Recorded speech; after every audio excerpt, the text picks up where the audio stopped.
कूटनीति वो कला है जहां सबसे गहरी चालें हमेशा मेज के नीचे चली जाती हैं, और युद्ध वो मंच है जहां असरदार हमलों की आहट कभी पहले सुनाई नहीं देती। डोनाल्ड ट्रंप इसे समझते हैं और एक्सपर्ट्स मान रहे हैं कि बीते 72 घंटे से ट्रंप जो दुनिया को दिखा रहे हैं हकीकत उससे बिल्कुल अलग है। दावा है कि डील की रट लगाने वाले अमेरिकी राष्ट्रपति हकीकत में महाविनाश के फाइनल राउंड की तैयारी कर रहे हैं। अमेरिका की तैयारी ईरान पर डबल स्ट्राइक की है, जिसमें आसमान से बम गिराए जाएंगे और जमीन पर मौजूद सेना ईरान में तबाही मचाएगी। लेकिन यह सेना अमेरिका की नहीं होगी। आखिर क्या है ट्रंप का प्लान और क्या इस बार वो मुस्तफा को घुटनों पर ला पाएंगे, इस रिपोर्ट में देखिए। लेकिन ये कोशिशें डोनाल्ड ट्रंप का नया छल मानी जा रही हैं। एक ऐसा षड्यंत्र जिसके केंद्र में ईरान पर आखिरी प्रहार की तैयारी है, ऐसा प्रहार जो मुस्तफा को सरेंडर के लिए मजबूर कर देगा। CNN की रिपोर्ट में दावा है सेंटकॉम ने सैन्य विशेषज्ञों को ईमेल भेजा है जिसमें ईरान को झुकाने के लिए सुझाव और रणनीति मांगी गई है। ईमेल में कहा गया है कि ऐसे तरीके भेजे जाएं जो नए और लीक से हटकर हो। वहीं दूसरी रिपोर्ट रूसी अखबार इज़वेस्तिया की है, इसमें कहा गया है कि ट्रंप जानबूझकर अनिश्चितता का माहौल पैदा कर रहे हैं ताकि तेहरान को भ्रमित किया जा सके और किसी भी अप्रत्याशित हमले के लिए जमीन तैयार की जा सके। कई एक्सपर्ट्स मान रहे हैं कि अमेरिका ईरान पर डबल अटैक कर सकता है, जिसमें आसमान से हमले और जमीन पर ग्राउंड ऑपरेशन दोनों एक साथ चलाए जाएंगे। इस ऑपरेशन में अमेरिका कुर्द लड़ाकों की मदद लेगा जो ईरान में जमीनी जंग लड़ेंगे और अमेरिका आसमान से बमबारी कर इनके आगे बढ़ने के लिए रास्ता सुरक्षित बनाएगा। इराक का इरबिल, सुलेमानिया और दुहोक वो इलाके हैं जहां कुर्द लड़ाकों की जबरदस्त पकड़ है। इन क्षेत्रों में करीब 1.50 लाख यानी 1.5 लाख से 2 लाख कुर्द लड़ाके मौजूद रहते हैं। सुलेमानिया और इरबिल ईरान सीमा से सटे हैं। अब माना जा रहा है कि अमेरिका के इशारे पर कुर्द लड़ाके यहां से ईरान की सीमा में दाखिल हो सकते हैं, लेकिन घुसपैठ से पहले अमेरिकी सेना की तैयारी यहां भीषण बमबारी की है ताकि बॉर्डर से सटी ईरानी चौकियों से आसमान से तबाह किया जा सके, साथ ही यहां तक ईरानी सेना का कनेक्शन कट जाए, जिसके बाद कुर्द लड़ाके ईरान की सीमा में दाखिल होंगे। अमेरिकी बमबारी की वजह से ईरानी सेना यहां बेहद कमजोर होगी, जिसका फायदा उठाकर कुर्द लड़ाके सैन्य ठिकानों पर कब्जा करते हुए आगे बढ़ेंगे। और ईरान के दावों की माने तो उसकी सेना बीते 2 महीने में 14 बार कुर्द ठिकानों पर ग्राउंड ऑपरेशन चला चुकी है।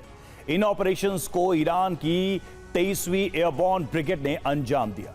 ऑपरेशन में हथियार ठिकाने और कैंप्स को निशाना बनाया गया है। कुर्द लड़ाकों के कई कमांडर भी इन हमलों में मारे गए। दावा है कि 1000 से ज्यादा लड़ाके भी ढेर हो गए। ईरान ने जिस 23वीं एयरबॉर्न ब्रिगेड को इस ग्राउंड ऑपरेशन का जिम्मा सौंपा है वो तकावर ब्रिगेड के नाम से मशहूर है और इस ब्रिगेड को सालों पहले जासूसी और निगरानी के लिए बनाया गया था, लेकिन बाद में हवाई अभियानों के लिए विस्तार दिया गया। वॉशिंगटन से लेकर ईरानी सत्ता तंत्र के अंदर एक रहस्यमय माहौल बना हुआ है और ये समझ में नहीं आ रहा कि कौन सच बोल रहा है और कौन झूठ। ट्रंप का दावा है कि ईरान की अपील पर वार्ता शुरू हो चुकी है। ईरान कह रहा है कि कोई बातचीत नहीं हो रही है और ना उसने कोई अपील की है। तेहरान से खबरें आ रही हैं कि इस्लामिक गणराज्य ईरान के तीसरे सुप्रीम लीडर पूरी शासन व्यवस्था को बदलने का मन बना चुके हैं। ईरानी शासन में उदारवादी धड़े से मुस्तफा नाराज हैं। यही वो धड़ा है जो समझौते के पक्ष में है। तो क्या मुस्तफा बातचीत के पक्ष में नहीं है? क्या इस बार भी वार्ता अटकेगी और जंग फिर भड़केगी? ट्रंप कह रहे हैं कि ईरान के साथ वार्ता शुरू हो गई है। ईरान कह रहा है कि अमेरिका के साथ कोई चर्चा नहीं हो रही है। ट्रंप कह रहे हैं कि ये ईरान के पास अंतिम अवसर है। ईरान का विश्वास है कि ट्रंप बातचीत में बढ़त बनाने के लिए धमकी दे रहे हैं। असल में बड़े युद्ध से डरते हैं। ईरान इंटरनेशनल का दावा है कि मध्यस्थों के जरिए ईरान को संदेश भेजा गया है। तुर्की की समाचार एजेंसी की रिपोर्ट है कि बातचीत की जगह अभी तक तय नहीं हुई है। अरब मीडिया की रिपोर्ट है कि पाकिस्तान ईरान के विदेश मंत्री अब्बास अरागची और मुख्य वार्ताकार मोहम्मद बाकिर कालीबाफ को इस्लामाबाद आने का न्योता देने वाला है।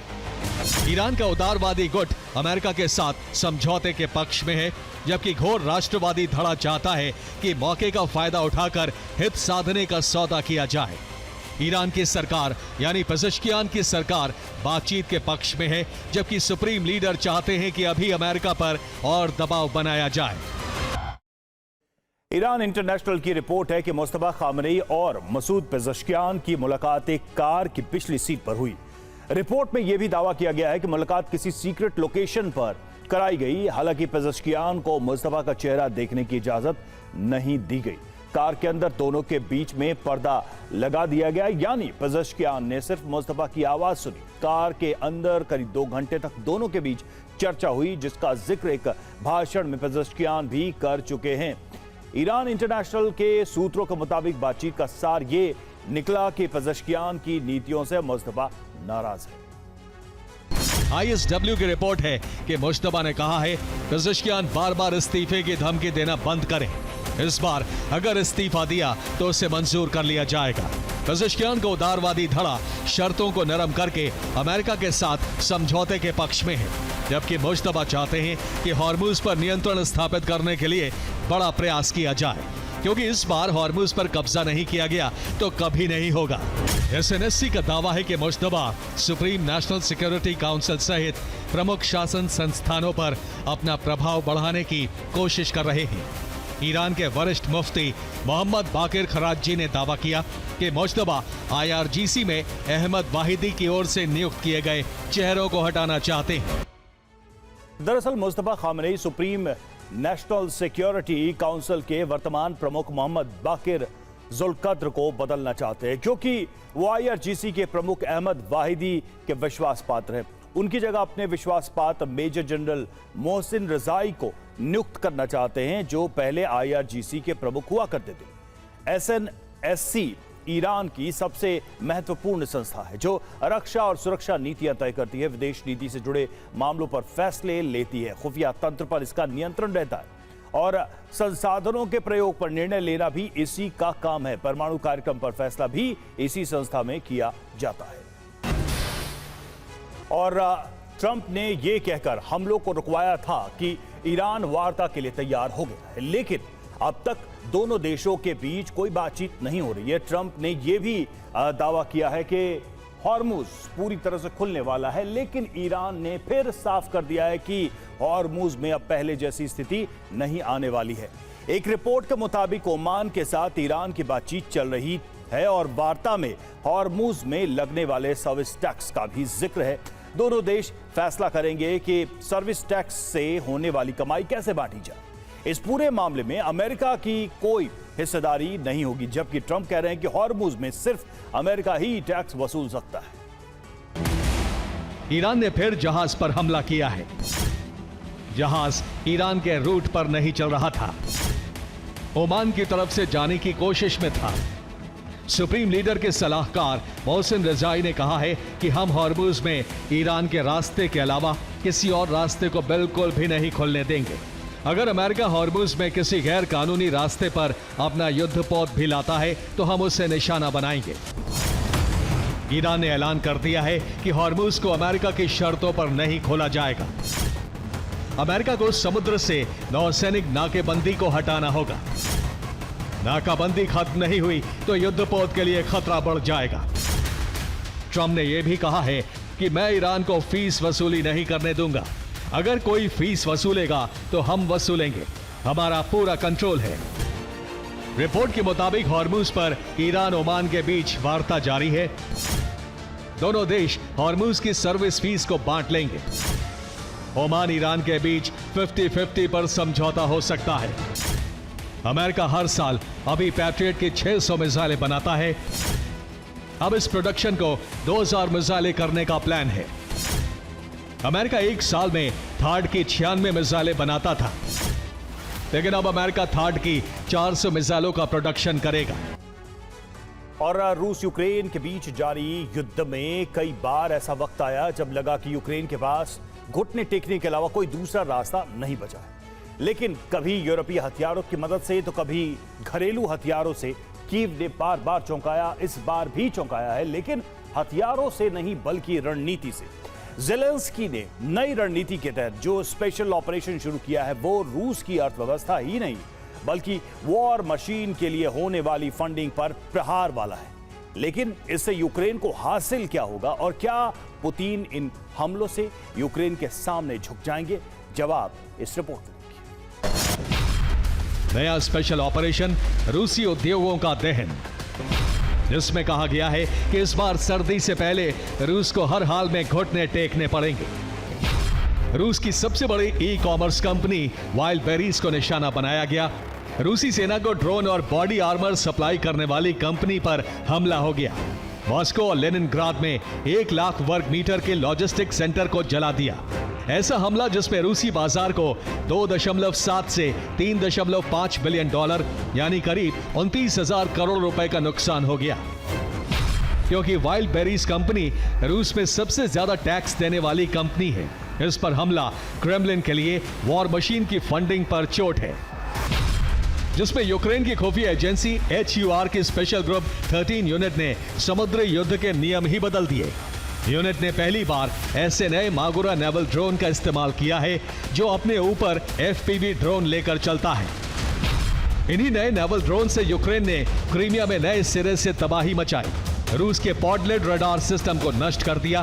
पारोल 4 आइडेंटिफिकेशन इंटरोगेटर को भी तबाह कर दिया। नतीजा यह हुआ कि इस खौफनाक हमले के बाद क्रीमियन ब्रिज को रात 1 बजे बंद करना पड़ा। और अब HUR का दावा है कि मागुरा ड्रोन्स ने अब तक 17 रूसी नौसैनिक टारगेट ध्वस्त किए हैं, जिनमें 9 जहाज, 3 हेलीकॉप्टर और 2 फाइटर जेट शामिल हैं। डिप्रोपेट्रोवस्क, ज़ेपोरिजिया, खार्किव में लॉजिस्टिक्स को ठप करने के लिए हमले हो रहे हैं। गैस स्टेशनों पर रूस चुन चुन कर बमबारी कर रहा है। वालिदी जालुजनी के मुताबिक, मैं हर साल ऐसी मनगढ़ंत बातें सुनता था कि हम अब नेटो में शामिल होने वाले हैं, लेकिन अफसोस कि हम कभी शामिल नहीं हो पाएंगे। काला सागर यूक्रेन जंग का एपिसेंटर बन चुका है। समंदर से इस इलाके में यूक्रेन और रूस भीषण बारूद बरसा रहे हैं। दरअसल यूक्रेन ने रूसी बंदरगाहों के खिलाफ एक विशेष अभियान शुरू किया है। बंदरगाहों पर पहुंचने या वहां से निकलने वाले रूसी जहाजों को टारगेट कर किया जा रहा है हमला, और जिससे पुतिन आग बबूला है। उन्होंने ओडिशा बंदरगाह पर भीषण हमले शुरू कर दिए। और गाजा के लिए ट्रंप का शांति प्रस्ताव और फिलिस्तीनियों के पुनर्वास की कल्पना एक ऐसा सपना साबित होने वाला है जो कभी पूरा नहीं होगा। और ये हमास की वजह से नहीं होगा, बल्कि ट्रंप के ख्वाब को तोड़ने के जिम्मेदार होंगे नेतन्याहू, जिन्होंने गाजा प्लान पर ट्रंप के साथ मतभेद न सिर्फ स्वीकार किए बल्कि यह भी बता दिया है कि गाजा से न तो इस्राएली सेना पीछे हटेगी, न ही हमले रोकेगी। लेकिन क्यों? जवाब इस रिपोर्ट में। यूएस इजराइल में दरार, ट्रंप नेतन्याहू में तकरार। ऐलान यह है कि जब तक गाजा से हमास का आखिरी हथियार छीन नहीं लेते, इजरायली सेना 1 इंच भी पीछे नहीं हटेगी। गाजा पर बमबारी भी रुकने वाली नहीं है। उनके मुताबिक हमास के साथ हुए समझौते पर राष्ट्रपति ट्रंप और मेरे बीच मतभेद हैं। इन मतभेदों को मैं कभी नहीं छिपाता। पहले हमास के हथियार जब्त होने चाहिए, गाजा को पूरी तरह सैन्य विहीन होना चाहिए। दरअसल इजरायली इंटेलिजेंस का दावा है कि सीज फायर के बाद से हमास ने दोबारा हथियार जमा करना शुरू कर दिया है। यही नहीं, हमास नए लड़ाकों की भर्ती भी कर रहा है। इसलिए सीज फायर डील के बाद भी 1250 से ज्यादा फिलिस्तीनी मारे गए। हिंसा कम हुई, लेकिन इजराइल ने गाजा पर कब्जा बंद नहीं किया। इजराइल पर हमले में शामिल हमास के 2 बड़े कमांडरों को भी मार गिराया।